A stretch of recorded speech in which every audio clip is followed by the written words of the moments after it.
Welcome to another edition of Walton Entertainment. Today we'll have more news, information, and entertainment from your local hometown. Good afternoon, and we are here in Loganville, and we're at Georgia Climate Control, and I'm here with Tom and Allison.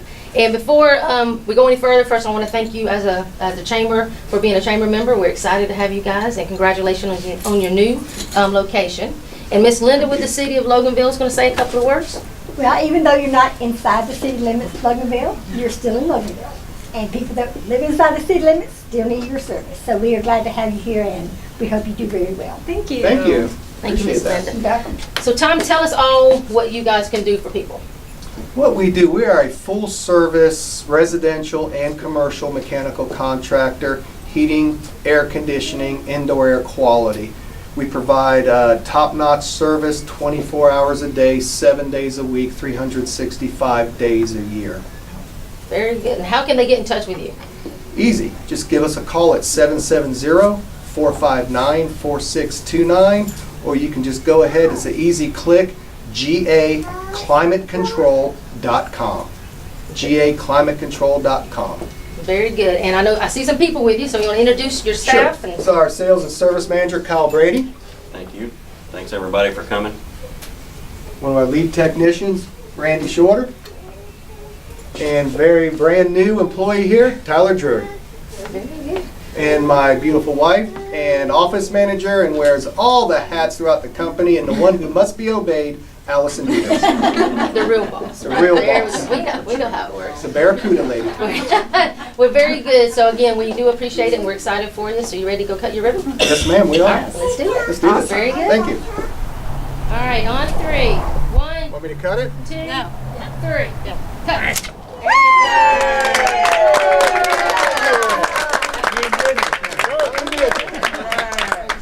The real deal now. Does he keep the scissors?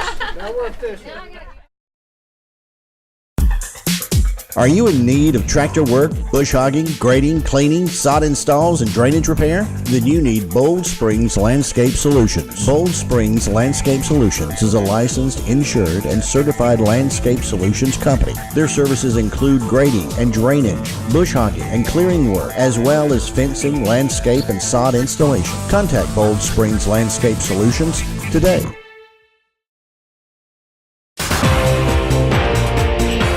You're watching Walton Entertainment.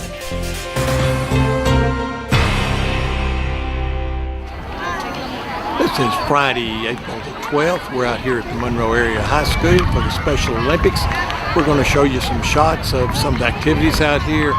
These kids give it 110, 120%. They try so hard, and they're such good Olympic participants.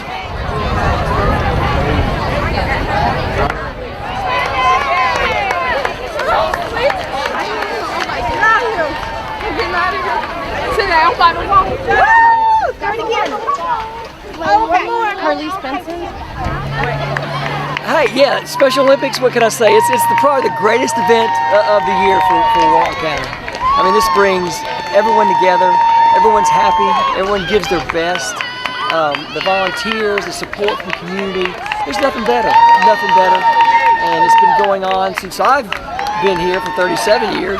It's been going on that long, and what's the amazing thing is the county, the different cities and groups, you know, just come together for this one event, and it's been really amazing to see every year after year. So if anybody wants to get involved, though, what could they do? Yeah, if you want to get involved, they're always looking for volunteers. They're always looking for sponsors.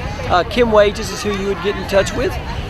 She's very easy to get in touch with. I know Janice Tribble is also involved as well as a volunteer. So yes, they need folks for committee. They're also wanting folks to sponsor, because everything that's going on here today has been, and to pay for it, has been by sponsors, people who believe in the program, believe in what we're trying to do here in Walton County with Walton County Special Olympics. That's what makes it special.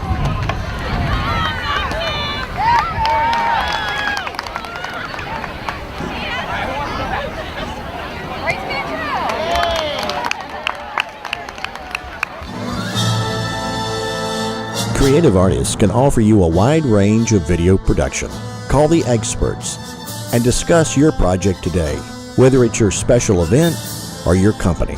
Creative Artist, 770-267-7368. Creative Artist produces this program you're watching.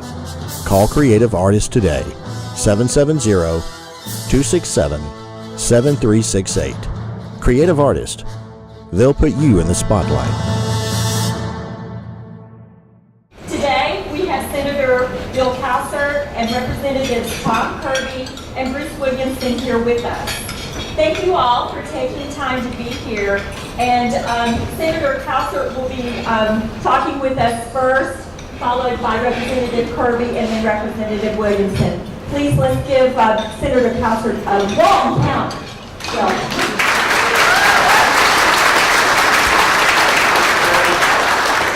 You guys will be happy today. We have plotted this out and we've divided up the subject matter so you don't hear everything 3 or 4 times from us.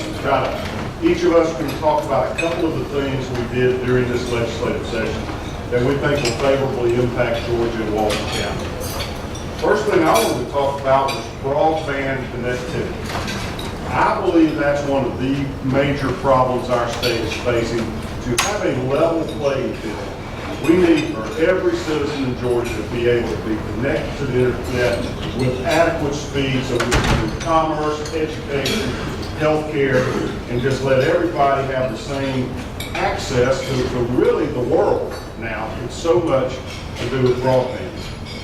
We have found over the years that there are a lot of little pockets in the state. It's usually the less populated areas where it's the expense of getting the broadband connectivity to the citizens prevents the independent providers from getting to everybody because they can't make money doing it. So we've been searching for ways to expand the number of providers, the players that can get the broadband to us. And this year we passed a great bill, I think, to allow our EMCs to provide broadband service. The Walton EMC will now be able to provide broadband services. Up until now, it's kind of just set up for the power industry only. Then later they let them get into gas, these EMCs around the state. They are largely in rural areas, and they're cooperatives. Most of you are served by Walton EMC, I'm sure. And they have not been allowed to participate or compete in the internet services market. Now we've changed that, and we're going to allow the EMCs. So I think that is going to create pathways to where we can have a lot more people getting good high-speed connectivity. I represent parts of Clark County, all of Oconee, okay? I can almost just talk about it. Tell me if you can't. Can you hear now? That's it. Raise your hand if you can hear. All right, everybody come forward to it. All right, now we got it. Well, anyway, I was talking about broadband, and we're going to let the EMCs now provide it to their customers. I think that's going to open up a lot of areas in the state, because you're going to have to go to the EMC meeting and ask your board to provide it to you if you don't have it. Some areas with a more densely populated already have broadband connectivity, internet connectivity, but if you don't, go to your EMC and say, you can now do it, please provide it to my neighborhood, my areas. I was saying I represent parts of Clark County, all of Oconee, and most of Walton. My biggest complaints about internet service come from Oconee County. And Oconee County is an affluent county. They have these large lots.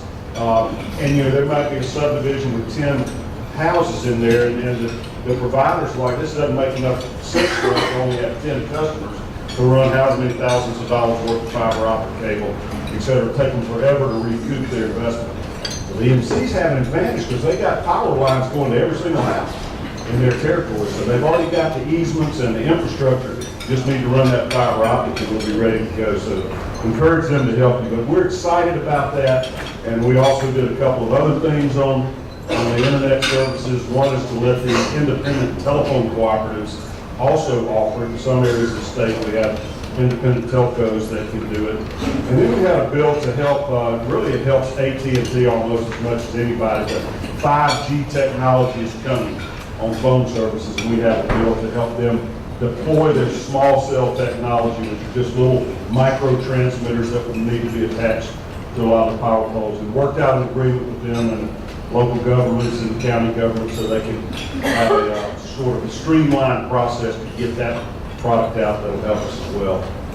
The other thing I wanted to mention briefly was the changes to the voting machines. Had a great delegation from our Board of Elections here, came and visited me during the session and explained what they were interested in and what they liked. But we have been dealing with a very outmoded election system. The little touchscreen screens that you go vote on that have no paper trail whatsoever now. We've had those since the 1990s. A lot of the machines are getting obsolete, they're getting broken, they need to be repaired. And as it turns out, the manufacturer is now out of business. So we can't buy new machines, we can't even get replacement parts, and we need to kind of get with the 21st century here and get more modern technology for that. We had an interesting debate whether to go back to what I consider kind of an antiquated system of paper ballots alone and count them by hand again with your number 2 pencil. Remember the hanging chads in Florida, those type of problems that I saw, or else to do a more modernized touchscreen voting system. And that is the path we chose. We invested $150 million statewide to buy a brand new set of election equipment, we'll call it. It's a couple of different things. One is you will have a touch screen, just like you're doing now. You punch your choices for each race. But now it's going to kick out a paper verification. So you will have a paper ballot and you can look at it to make sure that machine recorded what you intended. And if not, you can vote that and revote. But you'll have your own paper trail. Then you go and run it through a scanner so that it will be tabulated only after you've approved it. And then they keep the paper ballot, your verification, and so you can then have an audit to make sure they were counted accurately from in the machines. This, I don't believe, is vulnerable to any kind of hacking because it's not hooked up to the internet. Machines are not hooked up to each other, so nobody remotely could hack in there and start changing the results in any way. To tamper with these, you'd have to go to each individual voting machine statewide and open it up, calculate it somehow so you could tamper with the results.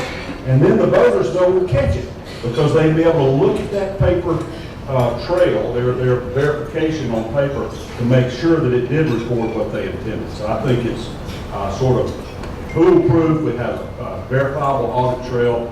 And I think it will give us secure, safe elections going forward, so we're proud of that.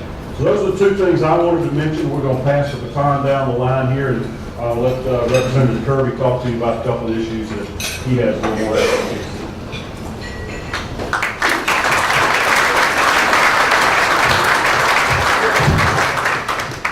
Being a short one, I think I can put it in the mic stand. You're all right in the back? All right. Okay. All right. A couple of things we're going to talk about. Bruce made me write stuff down. He says I get too long-winded if I just go without notes. That's right. We're in Monroe. Bruce's district, so we'll behave. Talk about the budget. Fiscal year 2020, our budget is $27.5 billion in state funds. In our process here, the Constitution sets up, the governor sets the spending. He tells us how much we can spend, that's how much we have to budget. We can't go over it, we can't go under. A couple of things to note though, the state of Georgia is still growing at a very fast rate. If we do what we would call exactly flat budgeting, other than adding additional money like the FTE money for the schools and things like that, that would cost us almost $800 million to do it, with an increase. So a flat budget's almost $1 billion more than we did last year. This budget's about $1.1 billion over last year. It's not much over flat as we kind of cut back some things where we increase some other things. The other thing important to note on that, this puts us at a per capita inflation adjusted spending level that's equivalent to about where we were in 2007, 2008. So still a lot of good conservative fiscal policies over the last 10, 12 years to keep that spending down low. The highlights of it, 55% of the budget goes to education, whether it's K through 12, pre-K, higher ed, 55% of all money spent in some shape or form in education. 22% for human services, 8% for public safety, 8% transportation and economic development, 7% for general government. One of the most interesting stats the top 11 agencies in funding, from the Department of Education, #1, down to the Technical College, 11. They take up 91% of the total budget. That means 38 agencies vie for that last 90%, including the Secretary of State, the Department of Agriculture, Department of Labor, all those things that people think that there's a lot of extra money in. It's only 9% of the budget once we pull out those seven. So it's still very conservative if we look at it. Some of the highlights, and Bruce was probably going to say this because he's in front of tonight. One of the great things this session was having the second floor where the governor's office is, knowing we got a guy down there in Governor Kemp that's going to do what he says and says what he does, and he's going to back us up and we're going to back him up. And the first thing we did in the budget, $30,000 keep your pay rate increase. That's way overdue.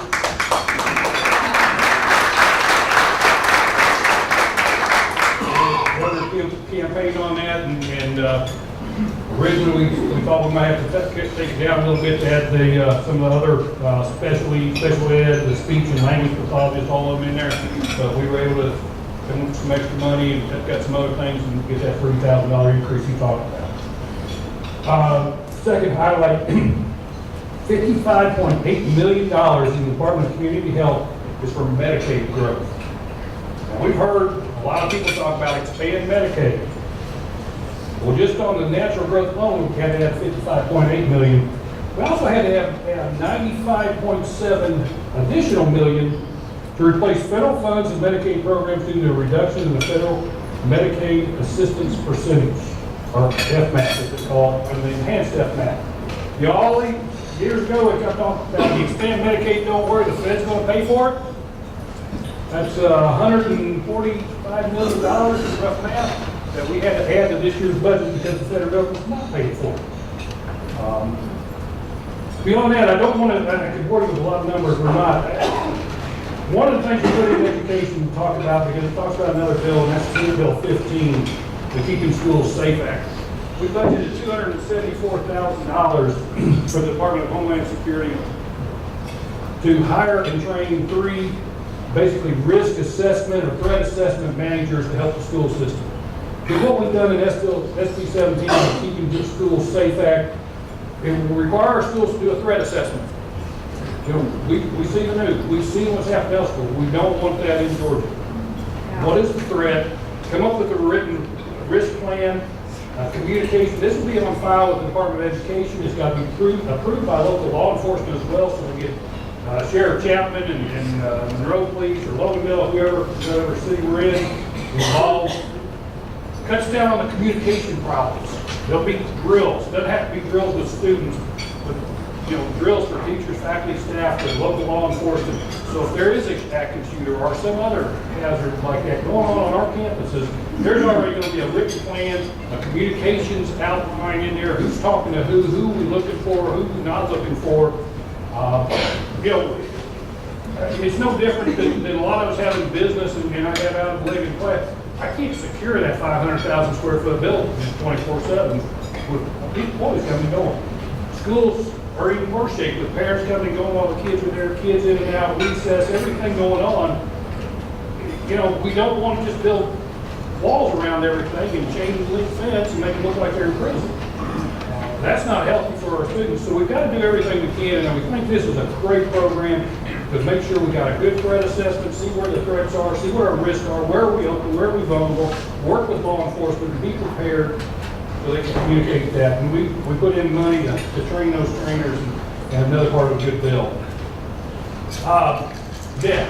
We always talk about a balanced budget. We do have a debt, our bond program. Now, our constitutional cap is 10%. But our debt management plan as a state is we're going to stay below 7%. That's 7% of the previous year's revenue. Right now, today, after this one, we're about 5.5% in bond revenue. New ones, of course, the voting machine is in the bond package. Short line rail. We've got money in there for short line rail to get some of the big trucks off the road in the Atlanta market, especially help on some transportation. The K-12 capital outlay is in there. I know the schools will be happy to see that. We also got more money for the first time in several years for public libraries and continue to help them grow and develop.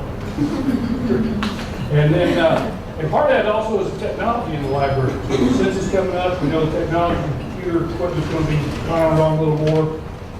In debt, Georgia is now the 47th lowest state in the nation in per capita debt.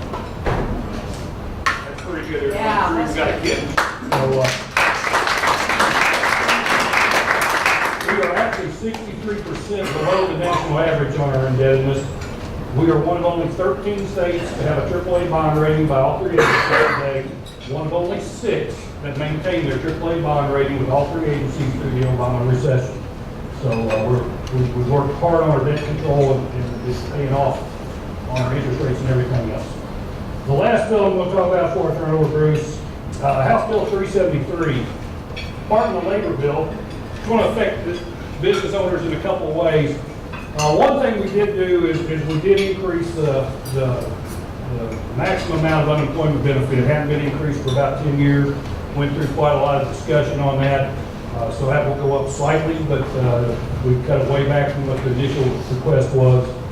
But the other one in there is the part that I worked on very diligently. In Georgia, you probably knew you can pay your employees by 4 different methods: cash, check, direct deposit, or through a money network card. What most people didn't realize, the employees got to choose which one they wanted. And for major corporations that don't write checks anymore, that's kind of a problem. Home Depot was one of the big ones with all their stores. You know, all of a sudden they have 30, 40, 50 people in the whole state that want an actual check. The city of Madison had an employee that demanded to be paid in cash. Because of the judge's ruling years ago, that was still out there. So we have corrected that, and on the governor's signature, which he hadn't given me the date yet, but I'll be down there for it. That will go back to the employer to decide how they're going to pay their people and take care of your people that don't use one or either 4 methods. So happy to work on that for businesses and help everybody out. And with that, we will turn it over to the senior member of the Walton County House delegation, Bruce Williams.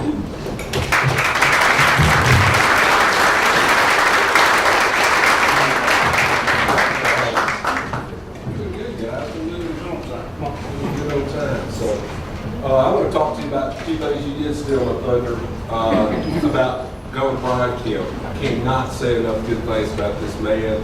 He's a hard worker, he's a man of integrity. We love the fact that he's right next door in Athens and comes through Walton County virtually every time he goes back and forth from the capital to his home in Athens. So, and incidentally, Senator Calcert's his brother-in-law, so we got a double team over there. We appreciate their leadership and good conservative, business-friendly efforts that both Senator Calcert and our new governor are making. He focuses on small business issues, and his number one goal is to help small businesses, like most of us represent in the room today, on all of his policies. On that note, one of the most overarching topics of concern to all businesses and families in Georgia is health care. We did make some advances, several key areas in health care this year, one of which was we made a substantial effort to tackle the certificate of need laws. Nobody in here understands what that is except the hospital providers and some of the physicians that might get in. Instead, is Piedmont Healthcare in here? Is Piedmont Hospital? I'm sorry to say that, so I'll brag on it. Through this entire certificate of need debate, there was a lot of fighting, if you will, from the hospital provider community. And Piedmont was very much providing leadership through that whole process. They had their say, but they weren't threatening members of the General Assembly. They certainly didn't threaten me. They were good partners through the whole discussion. I don't think we went far enough. Several things we want to do is we put some rationalization back into where new hospital, new health providers can practice medicine.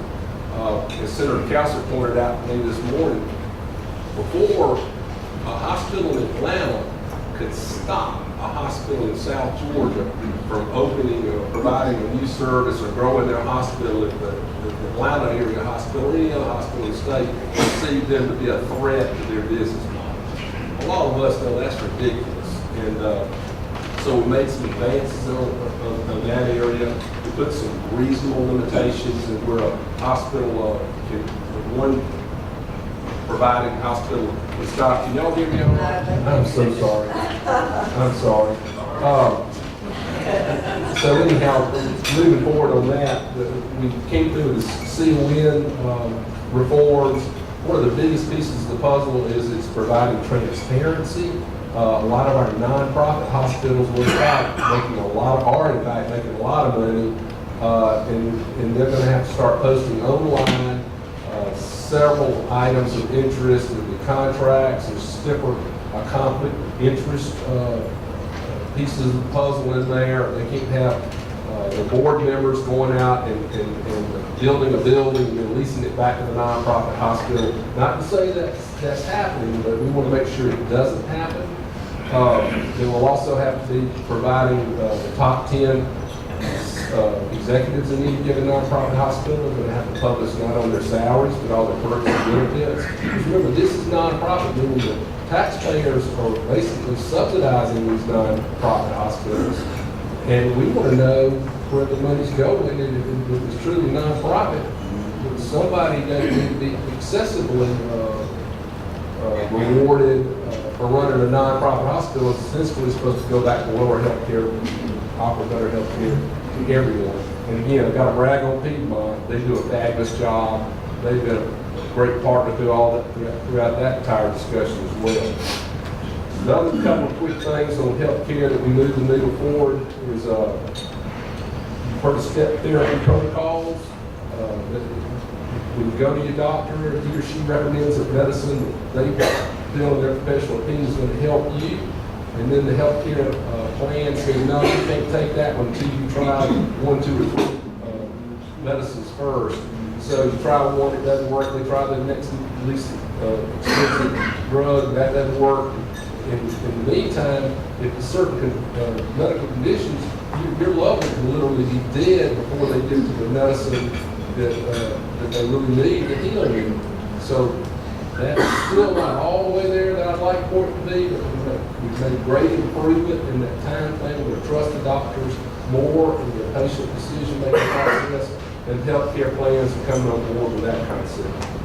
The third thing, especially our independent pharmacies. We all know and love Carmichael Drug, one of the best independent pharmacies in the whole state of Georgia. Well, you can ask Wanda about pharmacy benefit managers. They're oftentimes owned by the healthcare plan providers. They control the pricing that they get from the pharmaceutical manufacturers. Some of these manufacturers are actually getting rebates. And it's not coming down to the consumer level. It's being dropped to the bottom line of pharmacy benefit managers. We're curtailing most of that practice. There's got to be more transparency in those decisions. There again, the efforts to lower drug costs to us as consumers, to protect our independent pharmacies, because oftentimes these PBMs, as they're called, are their direct business to their in-house pharmacies. You can ask one about that. And finally, we've given Governor Kemp the authority. Tom, Representative Kirby mentioned we're not expanding Medicaid like some of these states have made horrific financial decisions doing, but we're going to give him the ability to do targeted, limited Medicaid waivers through the Trump administration and working with CMS to do, and we're going to trust him in this process because we know he's conservative. If it doesn't work, he's going to negotiate with the feds, and if it doesn't work, we're not going to do it. But if it does make sense for the taxpayers of Georgia and citizens of Georgia to get targeted relief in certain areas, then he'll have that flexibility. So I'm proud to say that we got that permission for it. Next thing I'll talk about is taxes. We did not further lower our income tax. Most of you know that our state income tax for this year has dropped from 6%. First time it's ever been dropped in history to 5.75%. It will further drop to 5.5% next year. We were hoping that we maybe could drop it a little bit more this year. That did not happen, and I am pleased to report that the purchase of vehicles, our tax is going down from 7% effective July the 1st to 6.6%. That's good news for all of us. The other thing I want to talk about when it regards to taxes, I'm taking back home. I've got to thank Commissioner Terry Boyd, Chief Appraiser Tommy Knight, Commission Chairman Kevin Little, Economic Development Executive Director Shane Short. Shane, you read today? We've got the most successful multi-county development park in the entire state of Georgia. The entire state's looking at us as a model, especially for rural Georgia, to make things happen. But when we plow new ground like we've done here in Walton County, sometimes there's unintended things pop up. And Terry Boyd brought to my attention 6 months back or so that because this huge new $1 billion Takeda pharmaceutical manufacturing facility physically resides in Walton County, it was going to cause a little bit of a problem. And I'm sorry, Dr. Nathan Franklin was in the discussion with Dr. Franklin in the room today. He came to the Capitol as well and pointed out the fact that we're going to get this huge assessment over 10 years of $1.5 billion that hits our digest, but call it 2/3 of the revenues that go into our other 3 partner counties. Well, it became a transparency issue. If we show that we've got over 10 years, $1.5 billion on our digest, we're only getting 1/3 of the revenue. And that's the math is actually get 37.5% of the revenue. It would make us look richer than we are. It would affect our student funding formulas and affect our rollback formulas for our property taxes. And importantly, from a transparency perspective, the 3 counties that were getting the other money, they were getting found money. They would not have to report it to their taxpayers. But now with this bill and through Senator Couchler's partnership and leadership in the Senate, we were able to get the proper methodology through. So it'll all be reported accurately, fairly amongst all our partner counties. And that doesn't mean a dime out of our pocketbooks, other than what it could and how it could severely impact our students. So I'm going to thank those community leaders in the room today that helped us get that measure through. That being said, that's my 2 big issues, and I'm happy to turn the mic back over and whatever we need to do.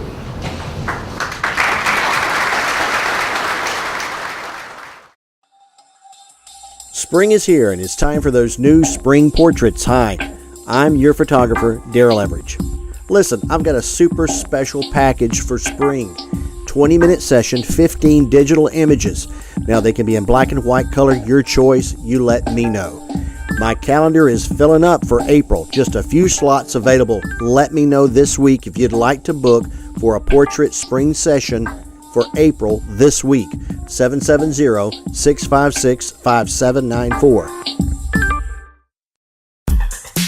Are you in need of tractor work, bush hogging, grading, cleaning, sod installs, and drainage repair? Then you need Bold Springs Landscape Solutions. Bold Springs Landscape Solutions is a licensed, insured, and certified landscape solutions company. Their services include grading and drainage, bush hogging and clearing work, as well as fencing, landscape, and sod installation. Contact Bold Springs Landscape Solutions today.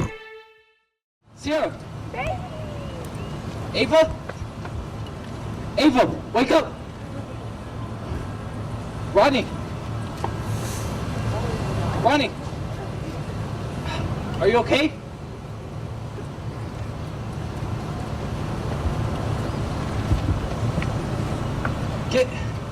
What's going on? Whoa, whoa, whoa! Are you drunk? What are you doing? This is not, I saw the entire thing. There's like 10 beer cans out here. What do you mean?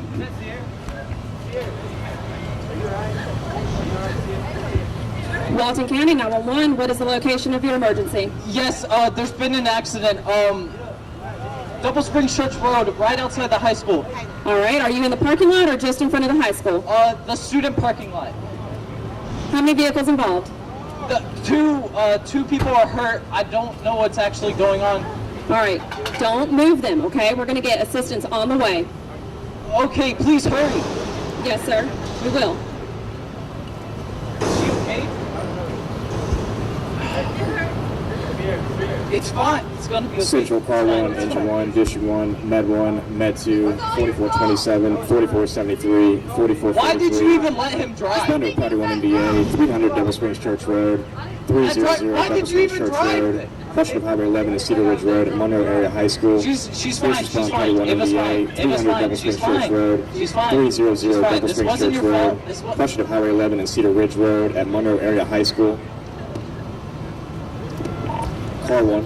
Why did you let him drive? There's like 7 beer cans. There's just a lot. District 1. Everyone's on their way, so Med 1. this is, you're fine. You're fine. Okay. Just hold Med on. 2. All right. People are on their way. It's fine. 4427. It's fine. It's fine. There's been an accident. You're okay. I promise. No? You want me to hide the beer cans while you're... You're fine. You're fine. I promise. All right? Help is on their way. You're going to be okay. All right? It's okay. It's okay. Where are they?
Clear, car 1 on scene, possible 1 fatality.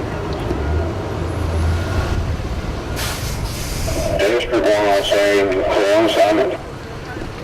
District 1 on scene. Med 1 on scene. Engine 1 on scene. Engine 1 on scene.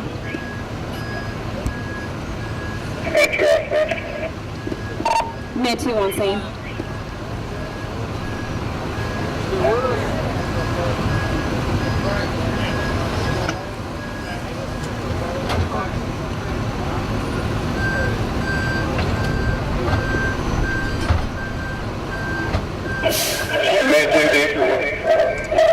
You may want to get off out here. 4 Central dispatch helicopter. Central's clearing helicopter. Command.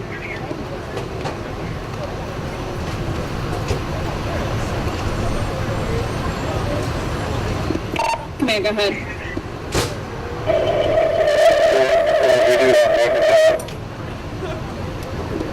Clear command on 1 fatality. What's going on? What did y'all do to my baby? What did y'all do to my baby? She's over there. What did y'all do?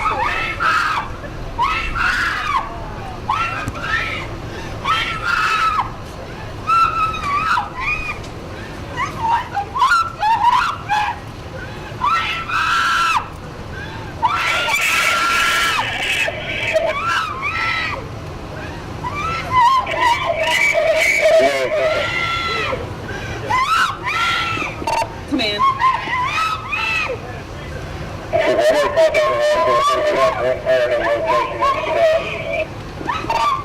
10-4, command.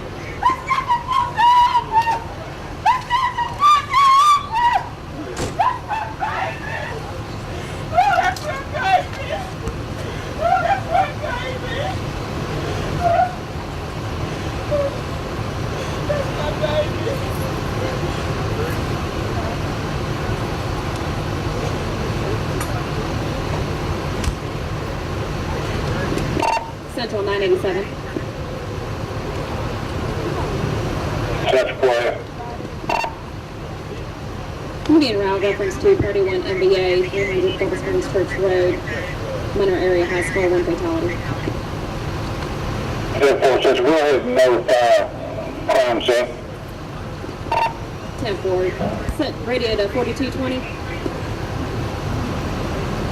4220.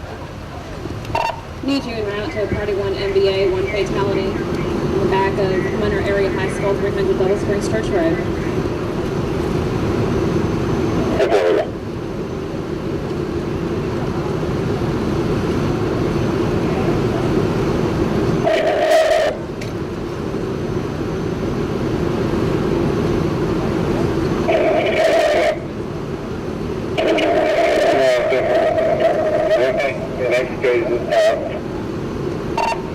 For clear and extrication.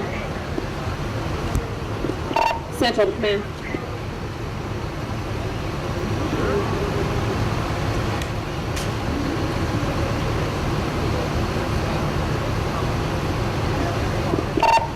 Central to command.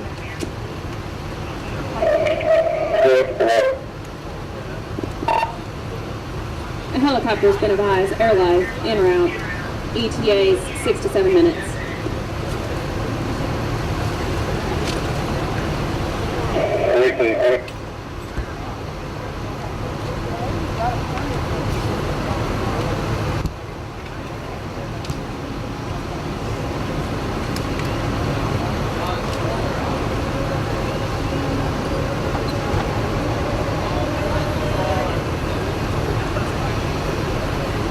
Area 987 on scene. 987 on scene. 4220, 1023. 4220, 1023.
Med 2 en route to Pima Walton.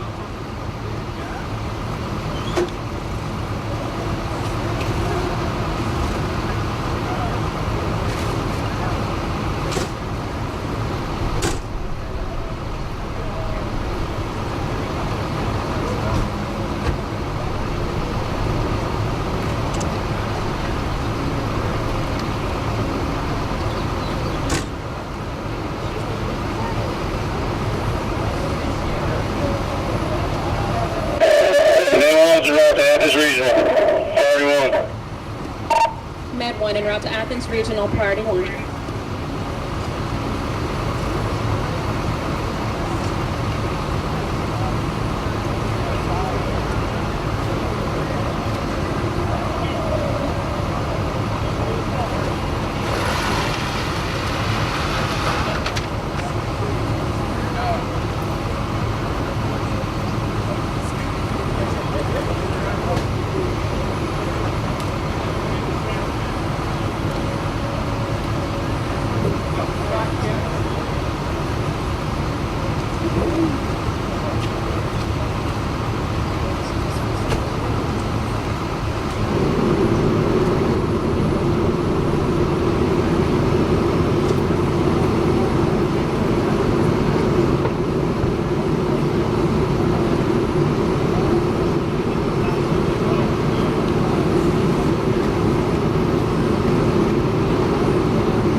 we've got another patient on location, it's going to be tested.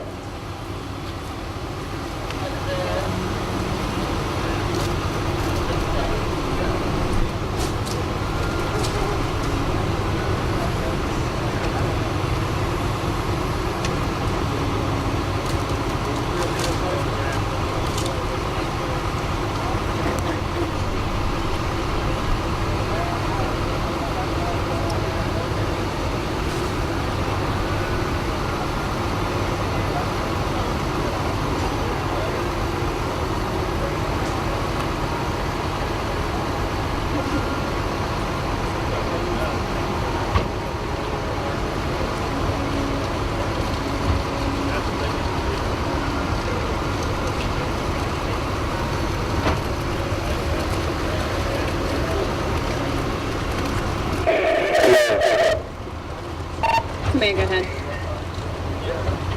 All patients have been moved. We're standing by.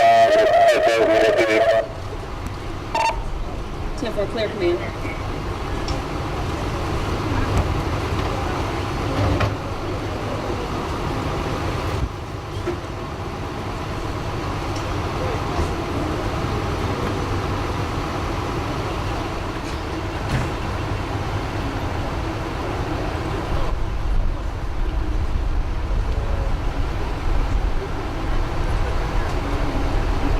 Command from District 1.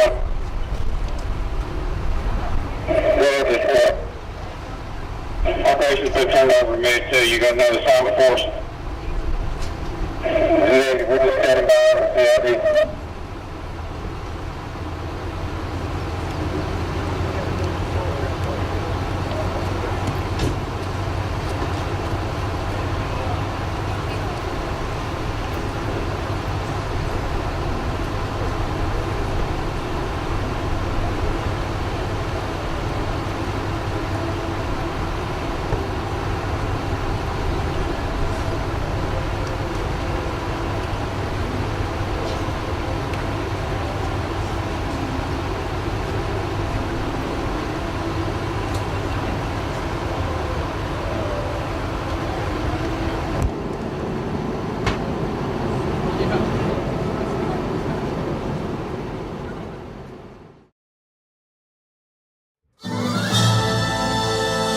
Creative artists can offer you a wide range of video production. Call the experts and discuss your project today, whether it's your special event or your company. Creative Artist, 770-267-7368. Creative Artist produces this program you're watching. Call Creative Artist today, 770-267-7368. Creative Artist, they'll put you in the spotlight. On this segment of Feed the Goats, we've cut some bananas into little pieces, peel and all, and let's see how well they like these. Here, Heidi. Oh yeah, that's pretty good stuff, isn't it? You notice we've just cut the bananas into little pieces. Yeah, that's pretty good eating, isn't it? Beth, do you want one? Don't butter. Yeah, you want to decide you want it, aren't you? Yeah, you like that pretty well, don't you? There you go. Beth, don't butter. You decided you like bananas, don't you? Mm-hmm. Okay, well, come on, Heidi. Come on over here. Beth, don't bud Heidi. Are you in need of tractor work, bush hogging, grading, cleaning, sod installs, and drainage repair? Then you need Bold Springs Landscape Solutions. Bold Springs Landscape Solutions is a licensed, insured, and certified landscape solutions company. Their services include grading and drainage, bush hogging and clearing work, as well as fencing, landscape, and sod installation. Contact Bold Springs Landscape Solutions today. As people, we're just curious about how things work. We want to get closer and more involved to see the inner workings. Welcome to A Look Inside.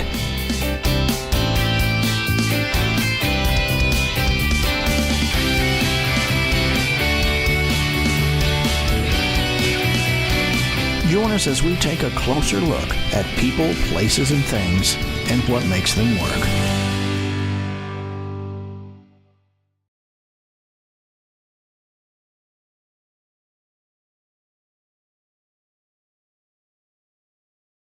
It's a Cirrus SR20, 200 horsepower. It's carbon fiber reinforced fiberglass.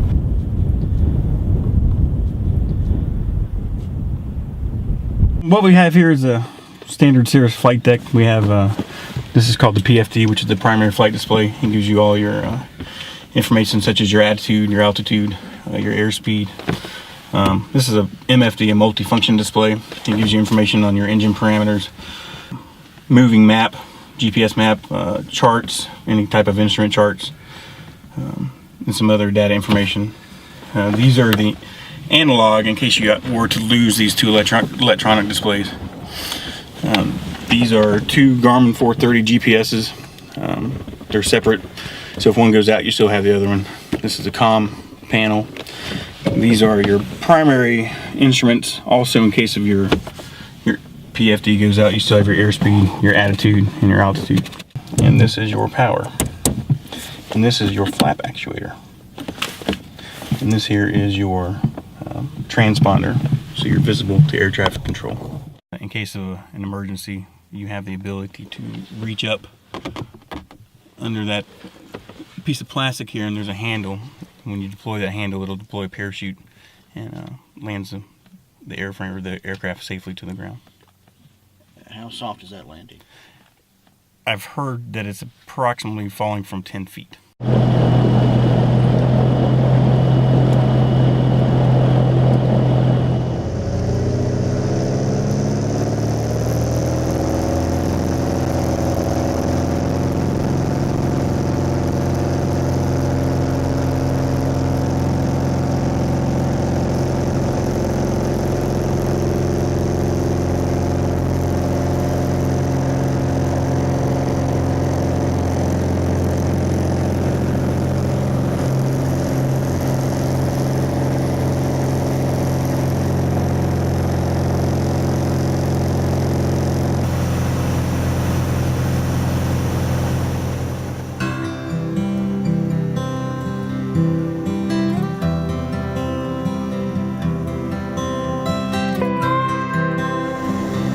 If you look over to your right, you'll see Stone Mountain. We're about 1,500 feet above it.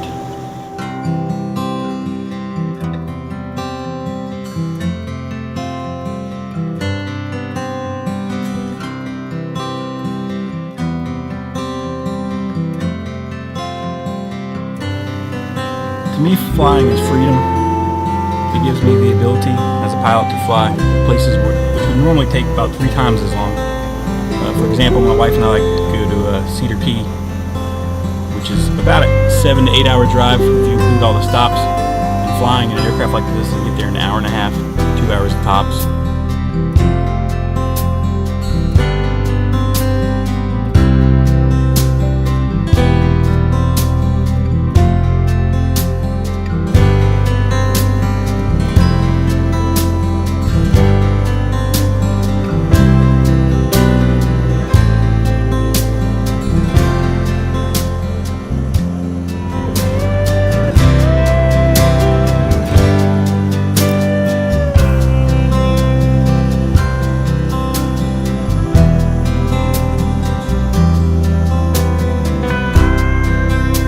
This airport is located very strategically, approximately 32 miles from east of Atlanta, and excellent access to I-20, which is a major road into Atlanta. The runway is long enough to accommodate any size corporate aircraft, which that translates that our airport is accessible to anyone from anywhere in the whole United States, and some aircraft from foreign countries.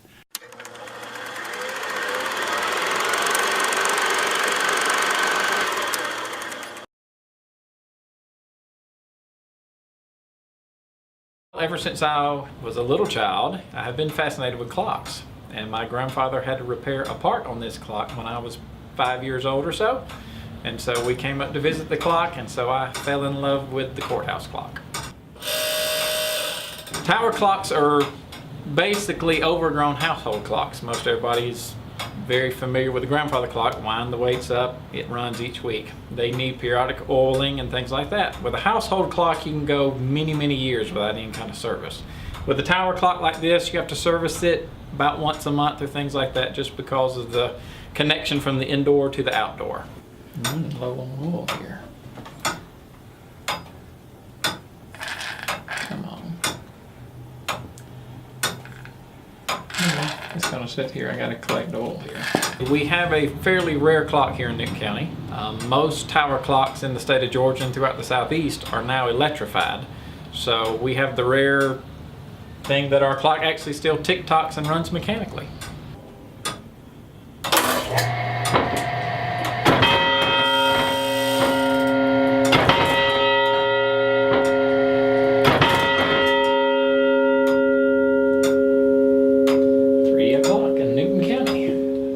And when you happen to be in the clock room when the top of the hour comes along, you get a nice treat. The whole tower seems to shudder as the hammer strikes the bell. And of course there's the little cam that falls over so many notches for each hour, 1 to 12. And of course that tells it how many times to strike the hour. It does not function mechanically. We left that with the electric motor just because there's a large stack of weights that weigh approximately 850 pounds to make this clock strike. So we kept it safe, let the electric motor do the striking as far as turning the wheels and actuating the strike, just for safety purposes. So it takes a lot of power to make this clock strike. But as far as time, the clock runs on 60 pounds of weight, so very little weight to make the clock run. Many people in town here in Covington and throughout the county pay more attention to the clock than you would think. The clock can get 3 to 5 minutes behind. We get phone calls. The clock's running behind. Why is the clock slow? It has a wooden pendulum stick, so when it's damp outside, it swells, causes it running a little slower. When it's dry, it runs a little faster. So it's constantly changing. It's God's way of speeding and slowing up us, I guess. The marks here on the bell, as you can see, it gets rotated. We could actually rotate a little bit, but you don't want your hammer hitting the same place on the bell because it will make a flat spot. And so these marks are where the bell hammer has hit at one point in time. And up here, as you can see, is Clinton Manili Bell Foundry, or Bell Company, Troy, New York, 1885. And again, that would have been ordered at the same time as the clock movement.